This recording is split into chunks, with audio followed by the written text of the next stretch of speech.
This month, we're asking for your support through our premium programs via the Escapist Plus and YouTube memberships. Your support allows us to continue making the content we want instead of chasing algorithms or the latest trends. Plus, you get a bunch of perks like ad-free viewing via the Escapist Plus on our main website, early access on YouTube via YouTube memberships, and bonus content like our monthly Ask the Creators video series where we answer your burning questions. Thanks in advance for your continued support. It genuinely means the world to us.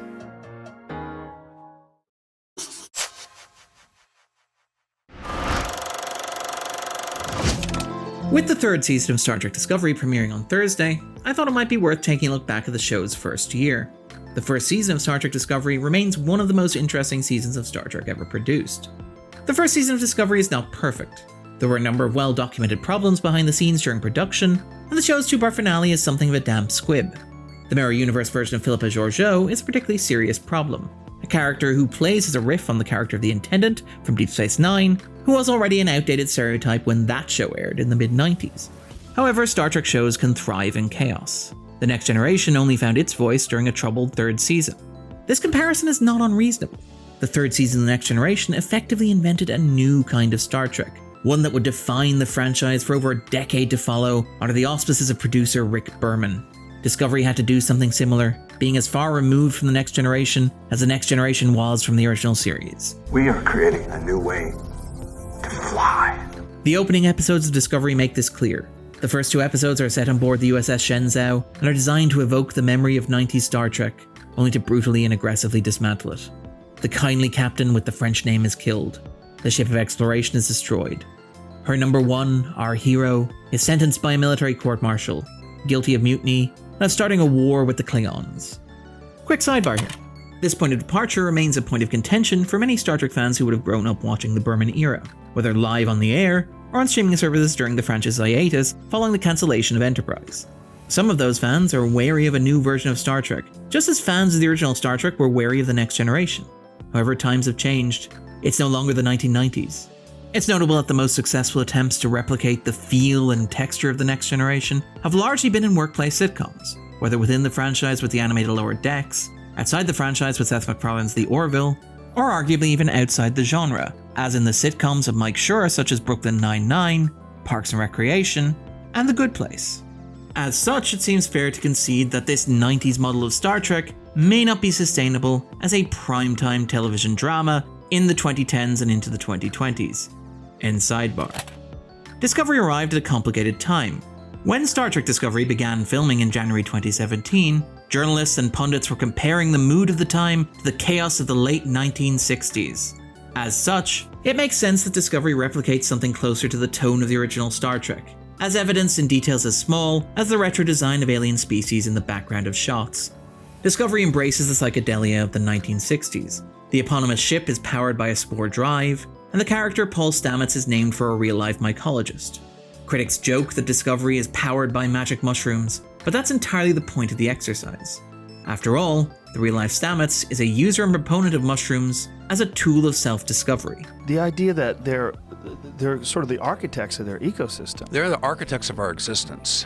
And I think that we need to accept the fact that the reality is not limited to the perception that we have traditionally used.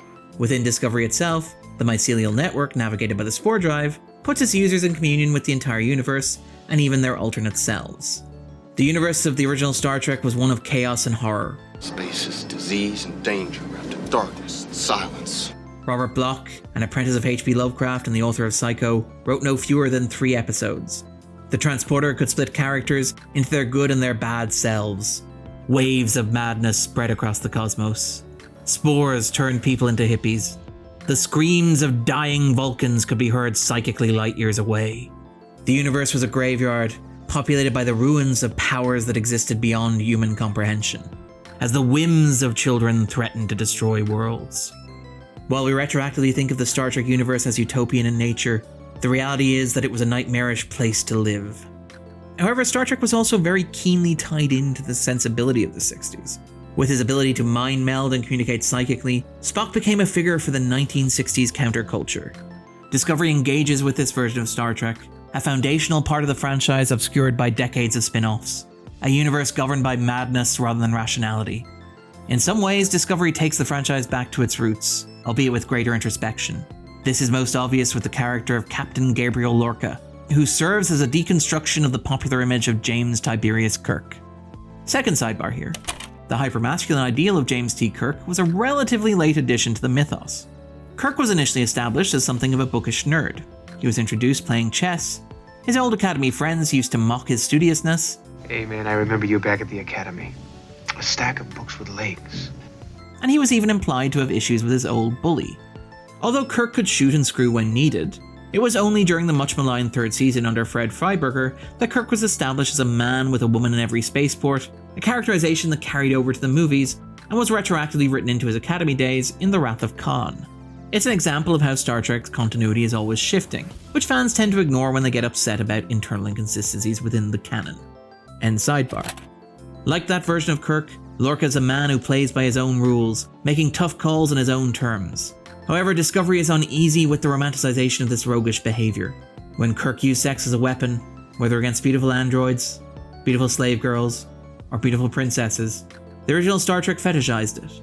When Lorca does something similar with Admiral Cornell to avoid her questions about his irrational behavior, Discovery understands that this is the behavior of a psychopath. This is just one example of Star Trek Discovery engaging with the franchise's history.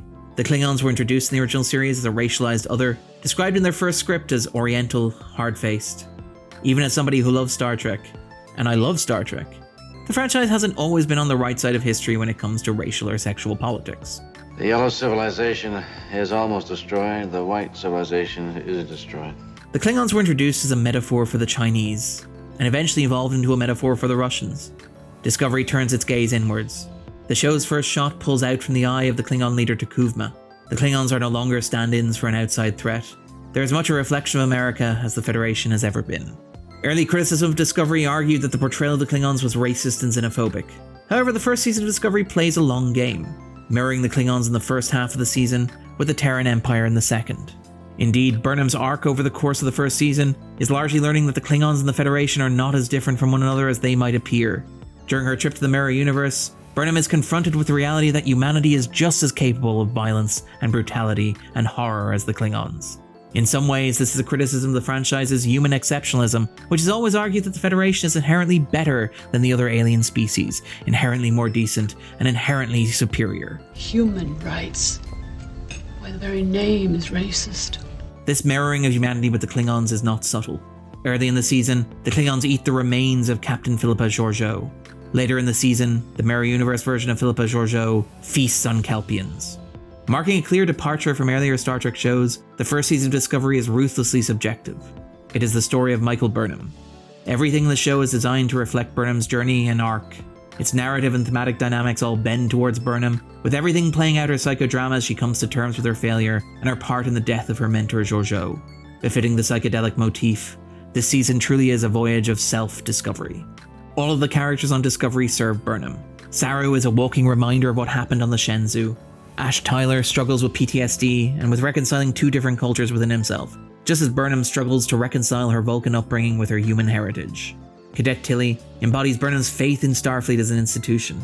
Even Stamets reflects her need to mellow and to open herself up to the universe and to others. The Mirror Georgiou exists primarily so that Burnham can save her, and in doing so redeem her failure on the Shenzhou. Central to this is Burnham learning to value and accept her emotions. At the start of the season, Burnham has repressed her feelings and convinced herself that she is acting rationally, even when she is clearly affected by past trauma. The first season of Discovery repeatedly alludes to Vulcan logic extremists who are responsible for horrible acts, perhaps a reflection of the obsession with rationalism on the extreme right. Facts do not care for your emotions, argue emotional people. The first season of Discovery fits with a wave of contemporaneous high-profile science fiction about female protagonists accepting emotion as a valid means of expression. In Interstellar from 2014, Abigail Brand's argument for love as a universal force is validated over Dr. Mann's self-serving rationalizations and fabricated data.